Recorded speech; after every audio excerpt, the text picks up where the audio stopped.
Good morning, this is Tom from Gear Specialist. We're working on a 2012 F-150. We got some rear end issues here. I'm making a point in this video. I'm going to show you the correct way to put a pinion seal in.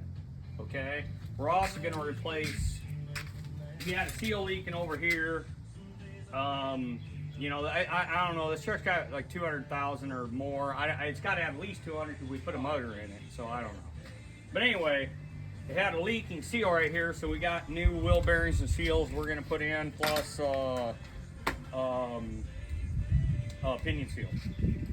Anyway, I'm going to show you whether you want to do it this way or not. You know, a lot of people will take the nut on the pinion and they'll mark it, spin the pinion off, take the yoke off, re-torque it, and in reality, as long as you don't go past about 250 pounds, roughly, that nut will stop at the same spot again.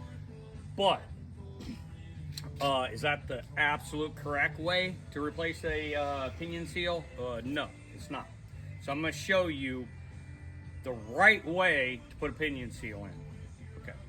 Okay, so we have removed our axles, of course, and we've removed our carrier.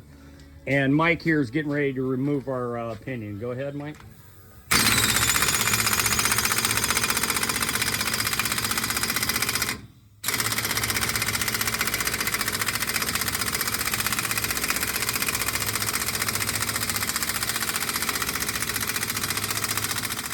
Okay, so Mike's got the pinion nut off. He's going to go ahead and knock our pinion out. Go ahead, Mike.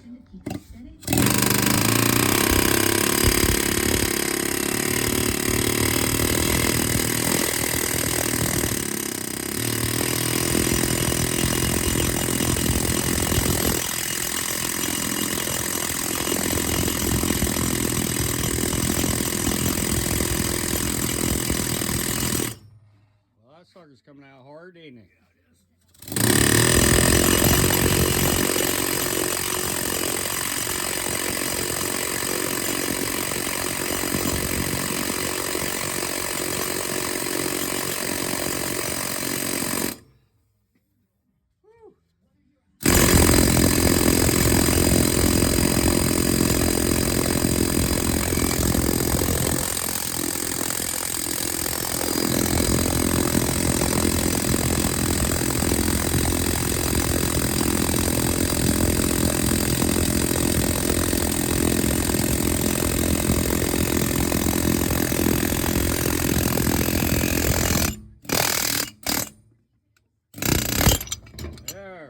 Yeesh.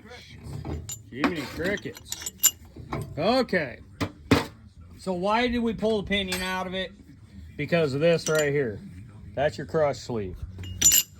Thing is, there's only three things when you're setting a differential up that is going to make it last. Pinion depth is number one. Side lash is number two. And rolling torque is number three. This right here is exactly what controls your rolling torque. All right, so we're gonna go ahead and knock that seal out, or well, Mike's doing it right now, it looks like. And plus, not only this, it gives us a chance to check our outer bearing. And I tell you why, is because outer bearing is where a majority of the wear in a differential happens. So we gotta take the seal out anyway. So Mike's gonna look over that bearing very, very closely. Plus we're gonna feel it. He's gonna shove it back into the race and we're gonna feel it and make sure we don't feel any issues. This pinion was pretty darn smooth when we pulled it apart. So,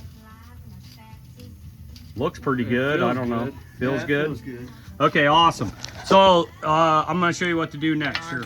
Excuse me, on our 2012 F-150 here. We're doing pinion seal and we're doing axle seals.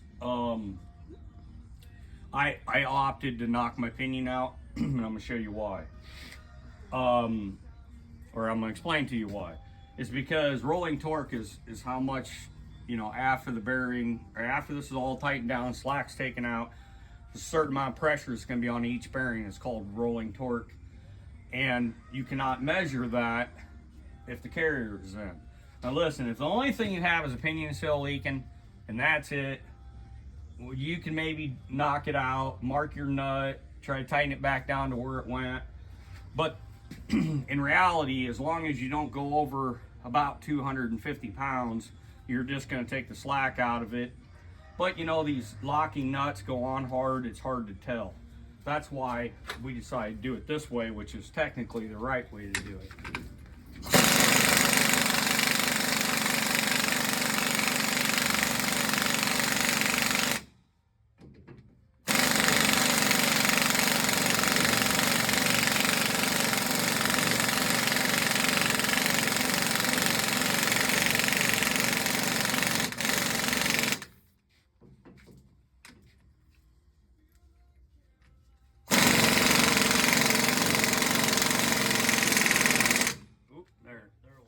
Yeah, you felt it, you heard it, felt it as it stopped. Now, we want like 20, 25 rolling pounds of inch pounds of torque rolling, which we can measure it with a device like this.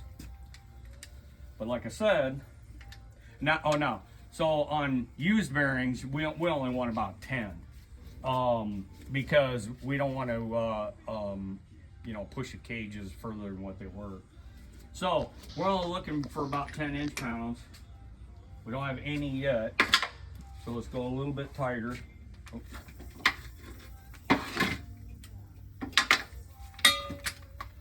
You should mention at this point it ain't gonna take much. Right. Oop. Feel it? How's it feel? A little more? Tiny bit. You see what? We're trying to not crush the crush sleeve further than what it was before, which I can tell you that's right there. But anyway, so that's how we did it. Well, we'll double check all over, double check everything, but we're about, well, we're right there, 9 pounds. Okay, so, and like I said, so used bearings, we did not replace these bearings, so you cannot put as much on them. You know, 8, 10, 12 maybe, something like that the most. But anyway, so, several reasons for doing it the right way. I call it the right way. Now, we know our preload is set correctly for used bearings, and no guesswork. We can measure it. It also gave us an opportunity to take a look at our side bearings, and more importantly, giving us an opportunity to look at the front bearing, because the outer pinion bearing fails first before anything usually. So anyway, that's the correct way to reset pinion load. If you are not pulling the axles out and you want to cheat, mark the nut and mark the yoke, and then spin it off and try to get the marks to line back up. But if you don't want to worry about it, then do it this way.